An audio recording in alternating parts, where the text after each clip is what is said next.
The story begins at a busy dock in a local port. The crew is getting ready for their shift at the lighthouse. Among them are Thomas, an experienced lighthouse keeper with 25 years on the job, his reliable partner James, and a young newcomer named Donald. The three men board a boat and head to a distant island where the lighthouse stands. During the boat ride, Donald feels sick because he's not used to the rough sea. Eventually, the island appears on the horizon, quiet and isolated. Once they land, the previous lighthouse crew leaves. Before going, they hand Thomas a report about the equipment. One important note, the radio is broken, which means the men have no way to contact the outside world. When they reach the lighthouse, they're greeted by a friendly old dog named Jet, who was left behind on the island. The men waste no time getting to work. James and Donald clean the glass lenses of the lighthouse and refill the fuel in the generator. Meanwhile, Thomas checks their supplies and carefully measures their alcohol. He wants to make sure no one drinks too much while they're stuck in isolation. Because the winch is broken, they can't use it to lift supplies from the dock, so they pull everything up by hand using ropes. Donald tries to joke around by jumping on James, but James just shrugs him off. By midday, the men go down to the rocks to catch crabs, trying to save their food supplies. At lunch, Thomas sees Donald struggling to open the crab shells, so he teaches him an old pirate trick using a rope and a pan lever. He says pirates even use this method to torture people. In the evenings, the men sing old folk songs together. James plays the violin while the others join in. After one peaceful evening, Thomas quietly visits a small chapel near the lighthouse. There, he lights candles for his wife and daughter who passed away. One night, a powerful storm hits. Giant waves crash into the rocks, and the cries of seagulls fill the air. The lights flicker, so the men rush up the spiral stairs to check on the lighthouse lamp.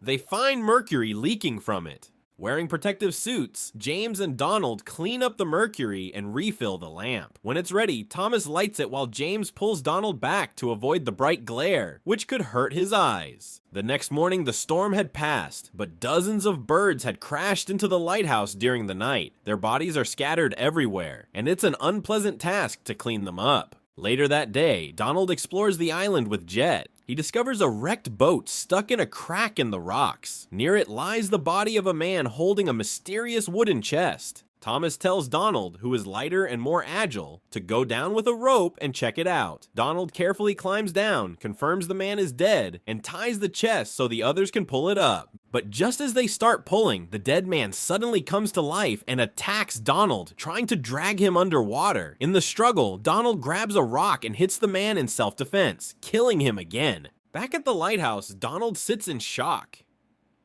Thomas comforts him, saying he did the right thing to protect himself. James wants to open the chest, but Thomas firmly says no.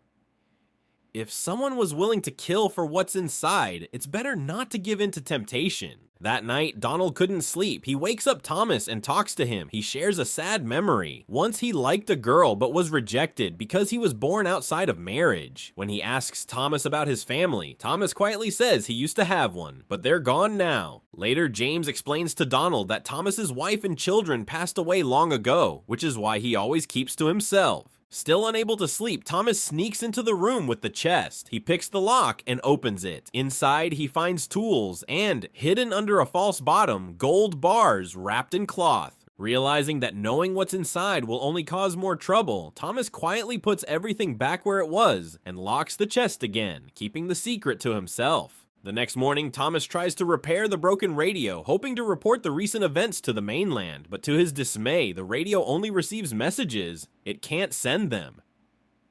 Meanwhile, James prepares breakfast. He quietly gathers herbs for soup, while occasionally glancing at the shrouded body of the stranger they had pulled from the crevice. As they eat, Donald brings up the chest again, the one that nearly cost him his life. He insists they open it to find out what was inside. Thomas refuses, saying that knowing the truth won't bring peace. But Donald blames Thomas for everything. Thomas walks away in silence. Later, Thomas spots Donald and James talking near the storage room. Suspicious, he follows them, only to find the chest open. They disobeyed him. Inside the chest is gold. The younger keepers are overjoyed, unable to hide their excitement, but Thomas, older and wiser, sees the danger. He warns them, sudden wealth requires explanations, and lies. If the truth about the stranger's death comes out, they could face prison, or worse. He also points out, they don't know who the stranger was. What if someone comes looking?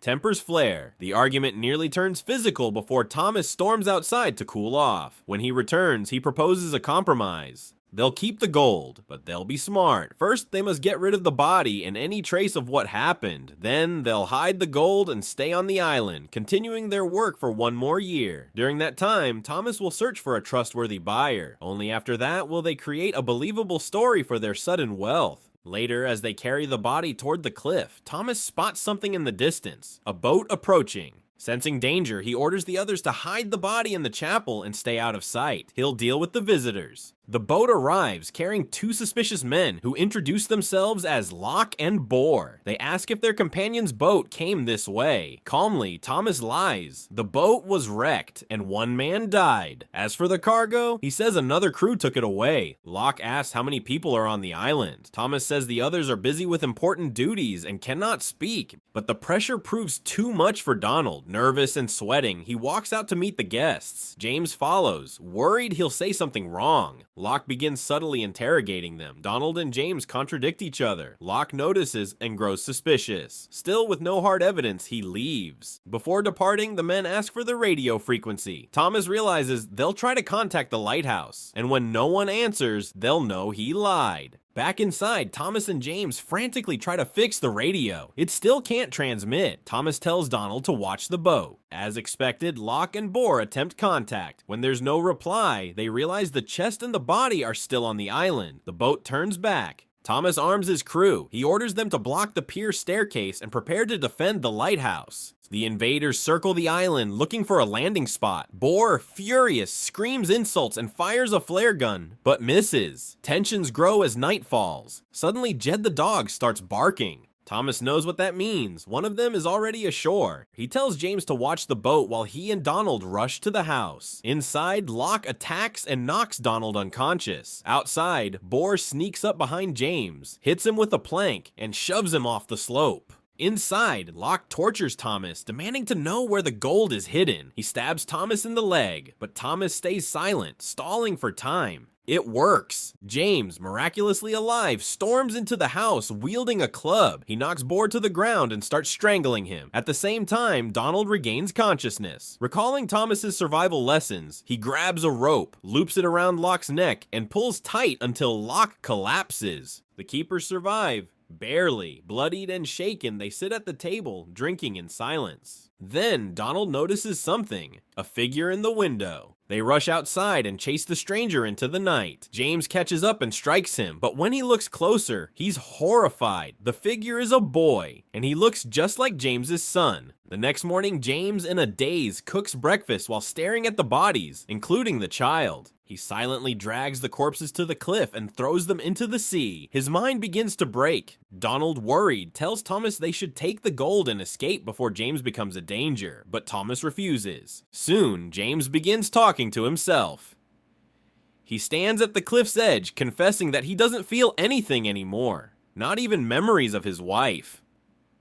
Thomas tries to comfort him, but it's no use. The guilt is eating James alive. Later, when Donald offers to help James with a task, the two men argue. In a moment of rage, Donald yells that James's son will grow up knowing his father is a killer. Thomas steps in just in time, throws Donald out, and warns him never to say that again. Tensions remain. At dawn, Thomas takes breakfast to James in the chapel. Donald stays behind to pack the gold. Suddenly, a siren blares. They race to the valve room. It's jammed with a mop. James is gone. They search the island. Nothing. He's vanished.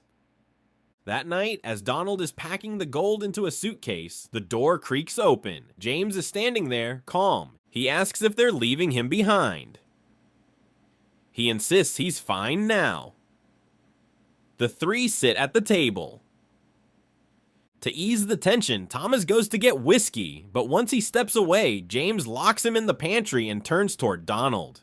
From inside, Thomas hears the sounds of a struggle. When he finally escapes, he finds Donald's lifeless body on the floor. James is sitting nearby. Thomas, horrified, staggers outside and heads to the chapel, where he spends the night talking to his deceased wife. By morning, he returns to the house. James is waiting, suggesting they leave the island, just the two of them, with the gold. They set off in a boat. Out at sea, Thomas removes his hat, kisses Donald's body, and lowers it into the water. James then asks Thomas for one last favor, but Thomas refuses, telling him to think of his son. James, broken and full of guilt, jumps into the sea. He resurfaces, begging for help. Thomas leans over the edge, places his hand on James's head, and pushes him under. He holds him there until the bubbles stop. Now alone, Thomas watches the boat drift silently across the endless gray sea, nothing but ocean and sky around him.